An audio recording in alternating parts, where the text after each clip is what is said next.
9ই August জনজাতি গৌরব দিবস। এই দিবসকেও যথাযোগ্য মর্যাদা পালন করার জন্য ইতিমধ্যে বিজেপি জনজাতি মোর্চা ত্রিপুরা রাজ্য কমিটির পক্ষ থেকে বেশ কিছু কর্মসূচি হাতে নেওয়া হয়েছে। 9ই আগস্ট জনজাতি মোর্চার রাজ্য কমিটির পক্ষ থেকে আগরতলায় এক বিশাল ঐতিহাসিক প্রকাশ্য সমাবেশ অনুষ্ঠিত হবে। সেই সমাবেশে সারা রাজ্যের জনজাতিরা অংশগ্রহণ করবে।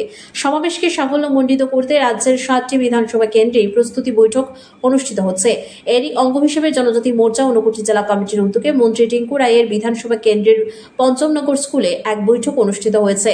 চণ্ডীপুর বিধানসভা কেন্দ্রের অধীনস্থ মাইলিং এডিসি ভিলেজের পঞ্চমনগর স্কুলে জনজাতি মোর্চার বৈঠকে মন্ত্রী টিঙ্কু রায় ছাড়াও উপস্থিত ছিলেন জনজাতি মোর্চার ঊনকোটি জেলা কমিটির সভাপতি পূর্ণমোহন দেববর্মা, বিজেপি ঊনকোটি জেলা কমিটির সভাপতি বিমল কর সহ অন্যান্য নেতৃত্বরা।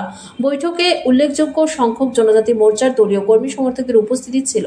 বৈঠকে জনজাতি মোর্চার ঊনকোটি জেলা কমিটির সভাপতি পূর্ণমোহন দেববর্মা বক্তব্য রাখতে গিয়ে কংগ্রেস এবং সিপিআইএম ত্রিপুরা মতদলের বিরুদ্ধে তীব্র আক্রমণ করে জানান যে এই তিনটি রাজনৈতিক দল রাজ্যের বিভিন্ন জায়গায় সাধারণ মানুষদের বিভ্রান্ত করে বলে যে ত্রিপুরা রাজ্যের বিজেপি দলের সাথে জনজাতিরা নেই, বিজেপি রাজ্যের জনজাতিদের প্রতি আন্তরিক নয়। জেলা সভাপতি পূর্ণমোহন দেববর্মা চ্যালেঞ্জ করে জানান যে রাজ্যের আগামী এডিসি ভোটে জনজাতিরা বিজেপিকে ভোট দিয়ে এডিসিতে বিজেপি দলের প্রশাসন প্রতিষ্ঠা করে এর প্রমাণ দেবে এবং বিজেপি দল আগামী এডিসি ভোটে একাই লড়াই করবে বলেও জানিয়ে দেন পূর্ণমোহন দেববর্মা।